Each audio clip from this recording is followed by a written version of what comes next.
ഒരിടത്ത് വളരെ പണ്ടുകാലത്ത് ഓസ്ട്രേലിയയിലെ പുഴകളിലും തടാകങ്ങളിലും ചതുപ്പുകളിലുമെല്ലാം വിചിത്രമായ ഒരു ജീവി ജീവിച്ചിരുന്നു, ബുനീപ്പ്. ഈ ജീവിക്ക് പലതരത്തിലുള്ള രൂപങ്ങളുണ്ടെന്നാണ് പറയപ്പെടുന്നത്. ചിലർ പറയുന്നത് അവയ്ക്ക് നായയുടെ പോലുള്ള മുഖവും കുതിരയെപ്പോലെയുള്ള വാലും തിമിംഗലത്തിൻ്റെതുപോലെയുള്ള ചിറകുകളും ഉണ്ടായിരുന്നെന്നാണ്. മറ്റ് ചിലർ പറയുന്നത് അവ സീലിന്റെ പോലുള്ള മിനുസമാർന്ന ശരീരവും നീണ്ട കഴുത്തും ചെറിയ തലയുമാണുള്ളതെന്നാണ്.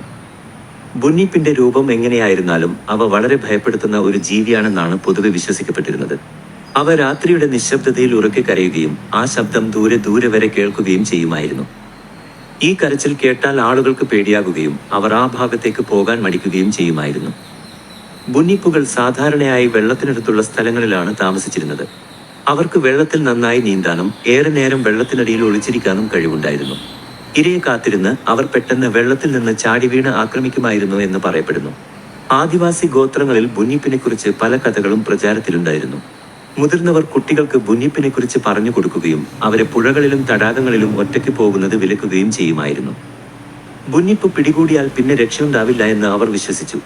ചില കഥകളിൽ ബുനീപ്പ് വളരെ വലുപ്പമുള്ള ഒരു ജീവിയാണെന്നും ഒരു കാളയുടെ അത്രയുമോ അതിൽ കൂടുതലോ വലുപ്പം അവക്കുണ്ടെന്നും പറയുന്നു. അവയുടെ പല്ലുകൾ വളരെ മൂർച്ചയുള്ളതും നഖങ്ങൾ ശക്തമായതുമായിരുന്നു. ഒരു തവണ പിടികൂടിയാൽ പിന്നെ ഇരയെ വെറുതെ വിടാൻ അവ തയ്യാറായിരുന്നില്ല. എന്നാൽ എല്ലാ ബുനീപ്പ് കഥകളും ഭയപ്പെടുത്തുന്നതായിരുന്നില്ല. ചില ഗോത്രക്കാർ ബുനീപ്പിനെ പ്രകൃതിയുടെ കാവൽക്കാരനായി കണ്ടിരുന്നു. ജലാശയങ്ങളെയും അതിലെ ജീവജാലങ്ങളെയും സംരക്ഷിക്കുന്ന ഒരു ശക്തിയായി അവർ ബുനീപ്പിനെ വിശ്വസിച്ചു. ആരെങ്കിലും ജലാശയങ്ങളെ മലിനമാക്കുകയോ അനാവശ്യമായി ജീവികളെ ഉപദ്രവിക്കുകയോ ചെയ്താൽ ബുനീപ്പ് അവരെ ശിക്ഷിക്കുമെന്നും അവർ കരുതി. ഒരു കഥയിൽ ഒരു കൂട്ടം കുട്ടികൾ പുഴയരികിൽ കളിച്ചുകൊണ്ടിരിക്കുകയായിരുന്നു. അവർ പുഴയിലെ വെള്ളം ചെളിക്കലക്കുകയും ചെറിയ മീനുകളെ കല്ലെറിഞ്ഞ് ഉപദ്രവിക്കുകയും ചെയ്തു. പെട്ടെന്ന് പുഴയിൽ നിന്ന് വലിയൊരു ശബ്ദം കേട്ടു. ഒരു ഭീമാകാരനായ ബുനീപ്പ് വെള്ളത്തിൽ നിന്ന് ഉയർന്നു വന്നു. അതിന്റെ കണ്ണുകൾ ദേഷ്യത്താൽ ചുവന്നിരുന്നു. കുട്ടികൾ പേടിച്ച് വിറച്ചുപോയി. അവർ ചെയ്ത തെറ്റിന് ബുനീപ്പ് അവരെ ശിക്ഷിക്കുമെന്ന് അവർ ഭയന്നു. എന്നാൽ ബുനീപ്പ് അവരെ നോക്കി ഗർജിക്കുക മാത്രമേ ചെയ്തുള്ളൂ.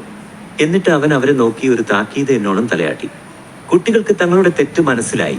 അവർ ബുനീപ്പിനോട് മാപ്പ് പറയുകയും ഇനി ഒരിക്കലും പുഴയെയും അതിലെ ജീവികളെയും ഉപദ്രവിക്കില്ലെന്ന് വാഗ്ദാനം ചെയ്യുകയും ചെയ്തു. അതിനുശേഷം ആ കുട്ടികൾ നല്ല കുട്ടികളായി ജീവിച്ചു. അവർ പുഴയെയും പ്രകൃതിയെയും സ്നേഹിക്കുകയും സംരക്ഷിക്കുകയും ചെയ്തു. ബുനീപ്പ് അവരെ പിന്നീട് ഒരിക്കലും ശല്യപ്പെടുത്തിയില്ല. ഈ കഥയിലൂടെ ബുനീപ്പ് വെറും ഭീകര ജീവി മാത്രമല്ല, പ്രകൃതിയെ സംരക്ഷിക്കുന്ന ഒരു ശക്തിയാണെന്ന് നമുക്ക് മനസ്സിലാക്കാൻ സാധിക്കുന്നു. ഓസ്ട്രേലിയയിലെ പല തടാകങ്ങളിലും പുഴകളിലും ബുനീപ്പ് ഒളിഞ്ഞിരിപ്പുണ്ടെന്ന് ഇപ്പോഴും ചില ആളുകൾ വിശ്വസിക്കുന്നു. രാത്രിയുടെ നിശബ്ദതയിൽ അവരുടെ കരച്ചിൽ കേൾക്കാമെന്നും അവർ പറയുന്നു. എന്നാൽ ഇതൊരു കെട്ടുകഥയാണോ അതോ ശരിക്കും ബുനീപ്പ് എന്നൊരു ജീവി ഉണ്ടായിരുന്നോ എന്ന് ആർക്കും ഉറപ്പിച്ച് പറയാൻ കഴിയില്ല. എങ്കിലും ബുനീപ്പിന്റെ കഥ ഓസ്ട്രേലിയൻ ആദിവാസി സംസ്കാരത്തിൽ ഒരു പ്രധാന പങ്ക് വഹിക്കുന്നു. ഇത് അവരെ പ്രകൃതിയോടും ജലാശയങ്ങളോടും എങ്ങനെ ബഹുമാനത്തോടെ പെരുമാറണം എന്ന് പഠിപ്പിക്കുന്നു. പ്രകൃതിയെ നശിപ്പിക്കുകയും അതിലെ ജീവികളെ ഉപദ്രവിക്കുകയും ചെയ്താൽ ബുനീപ്പിന്റെ കോപത്തിന് ഇരയാകേണ്ടി വരുമെന്ന് അവർ വിശ്വസിച്ചു. കുട്ടികളെ, ബുനീപ്പിന്റെ ഈ കഥ നിങ്ങൾക്ക് ഒരുപാട് കാര്യങ്ങൾ പഠിപ്പിച്ചു തരുന്നുണ്ട്. നമ്മൾ പ്രകൃതിയെ സ്നേഹിക്കുകയും സംരക്ഷിക്കുകയും ചെയ്യണം. പുഴകളും തടാകങ്ങളും നമ്മുടെ ജീവന്റെ ആഴമാണ്. അവയെ മലിനമാക്കാതെയും അതിലെ ജീവികളെ ഉപദ്രവിക്കാതെയും നമ്മൾ ശ്രദ്ധിക്കണം. ഓർക്കുക, ബുനീപ്പ് ഒരു കെട്ടുകഥയാണോ അല്ലയോ എന്നത് രണ്ടാമത്തെ കാര്യം. എന്നാൽ ഈ കഥയിലൂടെ നമുക്ക് ലഭിക്കുന്ന പാഠം വളരെ വലുതാണ്. പ്രകൃതിയെയും സഹജീവികളെയും സ്നേഹിക്കുക, അവരെ സംരക്ഷിക്കുക. ഇതാണ് ബുനീപ്പിന്റെ കഥ നമുക്ക് നൽകുന്ന ഏറ്റവും വലിയ സന്ദേശം. ഇനിയും ഇതുപോലെയുള്ള രസകരമായ പുരാണ കഥകളുമായി ഞാൻ വരും. അതുവരെ നിങ്ങൾ ഈ കഥയെക്കുറിച്ച് കൂട്ടുകാരുമായി സംസാരിക്കുക. ബുനീപ്പിനെ നിങ്ങളുടെ ഭാവനയിൽ വരച്ചു നോക്കുക.